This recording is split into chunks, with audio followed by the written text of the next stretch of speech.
Moving on to Matthew's question.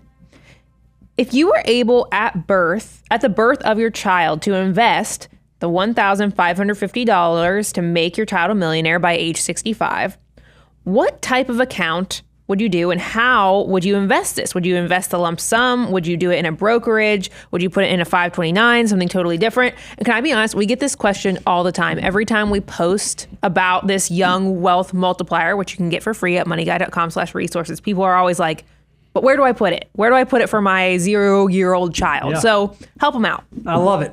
So the first question was, okay, do I do a lump sum or do I do some other thing? Well, the way that we designed this, the mathematics behind the wealth multiplier was we wanted to tell you what lump sum should you invest or could you invest today to be worth $1 million by the time they get to 65. So that in and of itself, the way we did the exercise, we would say on, in the hospital, as soon as you leave the delivery room, before you get home with the baby, you're going to run by your favorite financial institution. You're going to drop down $1,550. You're going to deposit it right there, lump sum to invest.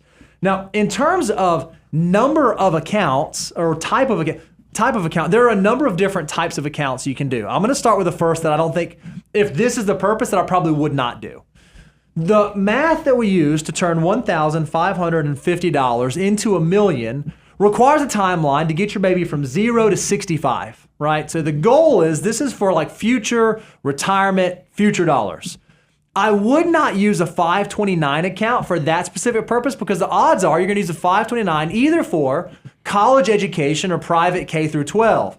That's going to be probably between ages 0 and 22. Much shorter timeline, 1,550, likely won't turn into $1 million by the time you get there. So if I'm thinking through, my goal is to have them be retirement millionaires. I probably don't want to do a 529 account for those dollars. So if I'm not going to do the 529 and that's not where I'm going to park it, where should I potentially think about parking this money? Oh man, I mean, this question kind of cracks me up a little bit because I think about the fact of a brand new parent, because yes, it is super exciting to know all I have to do is a little less than $2,000 and my kid will likely be a millionaire by the time they're 65. But that's not the way life works. Because here's what's going to happen.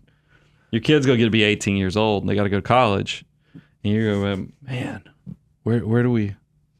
how do we pay for college? And you're going to look at that account that you set up.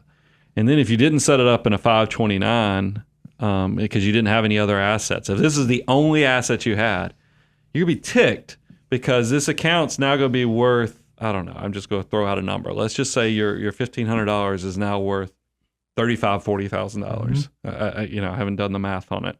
But it's, you're like, gosh, I got to pay taxes on $42,000 to pay for the kid's college. Right. That's going to gut like 25% of the value, depending upon which state you live in and so forth. You're like, I should have done the 529. Then it would have been completely tax-free. So if you only have this one pot of money, you have to promise yourself that it's not going to, because you're going to feel horrible if you tell your kid, and this is the only way they can go to college is to get access to this money, and be like, no, that's your millionaire money. I don't want you to get educated. I want you just to be a millionaire at 65. You tell them, hey, there's not many retirement loans. You can take out a student loan. There's the answer to that one. No, but then that's not going to work well. That's a disaster. So I think the way my question here is, why matters so much when you have children. If you have money to set aside, you have to immediately say, what is the purpose of this dollar? That is what the entire origin story of the financial order of operations is. I want every dollar. You're the general here. I want every dollar to have a purpose. So you have to ask the why. It matters. So if this money is to be to be used at 65, you have to promise yourself you're not going to use it for education, which that's going to be the first thing that somebody's going to ask. And your kid's not going to, because realize also, what I tell you on the decision, if it's like a custodial account, there's this weird thing that happens to custodial accounts when your kids turn adults. What's a custodial account? It's an account you, the parent, or any adult can set up where ultimately when they reach age of majority in your state, that account now goes from custodial to it's now a full their account, and they can turn it into, they can go buy a Ferrari and go do whatever they want, at any point in time, because it's theirs. And that was my point is that as soon as you set up that custodial account, you have to understand when they reach age of majority, they might disagree. So think about that. You set up this millionaire purpose money, you better be educating them on the value of a dollar, because otherwise when they get to be 28 8 years old and they meet that special person, I know for me, I'd have gone and bought the engagement ring with that pot of money. Yeah, for sure. I wouldn't have been, like,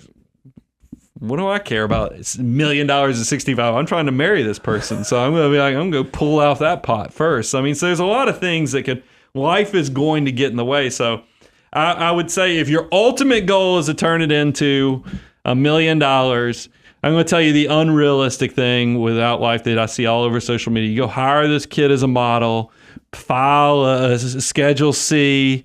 It's so ridiculous. It's dumb.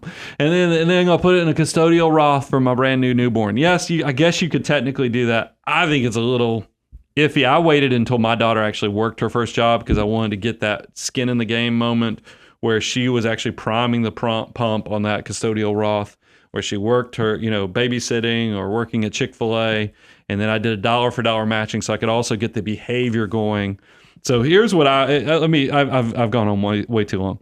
Matthew, what I did when I had a lump sum to celebrate the birth of my child, I knew that my why at that point was I want this kid to go to college. I want to make sure, and it doesn't even have to be college. It can be technical school. It can be anything that just you want to encourage education.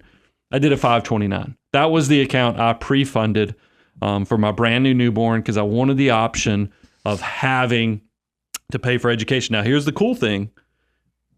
529s can actually be converted to Roth IRAs at some point in the future. So, I mean, there is an escape hatch on turning this money into tax-free growth. That's my choice. I'd have put it in a 529. You want to fight, or you agree, disagree? No, I'd put it in UTMA. That's what I would have done. I would take the 50. I'd go open up an UTMA. It's a custodial account that depends on the state you live in, either UGMA or UTMA. I would go open that account. I'd park it. I'd buy some good low-cost index fund or some really, really, really long-dated target retirement fund. But gosh, I don't even know if they have them 65 years out in the future. So I'd probably go with like a low-cost, well-diversified index fund, and I'd let that junk just start rolling. What happens when they get to college age? Oh, hopefully I'm going to save for college Whoa. That's not the variable that was laid out here. We didn't say both. The question was not how do I pay for college? If I'm going to do it and I want it to get to $1 million by 65, where do I put it? And you were like, don't do it. But what if you overfund? But my point is, if you overfund a 529 now, you have an escape hatch. For $35,000. Well, then we're not going to get into this, but we'll get into it. All you're doing then is you're robbing your child's future ability to be able to do Roth IRA contributions because that's true. That $6,000 eats up their bucket. So now, instead of you teaching them to fish, every year you just give them a $6,000 fish, $6,000 fish, $6,000 fish. I'm like, no. I'll let this account over here grow for when you get to retirement. I want you funding your Roth. I want you, and if I don't have the money to pay for college, I want you to go out and get student loans or grants or scholarships or whatever else. For the $1 million purpose, I'm putting it in the UTMA. All right.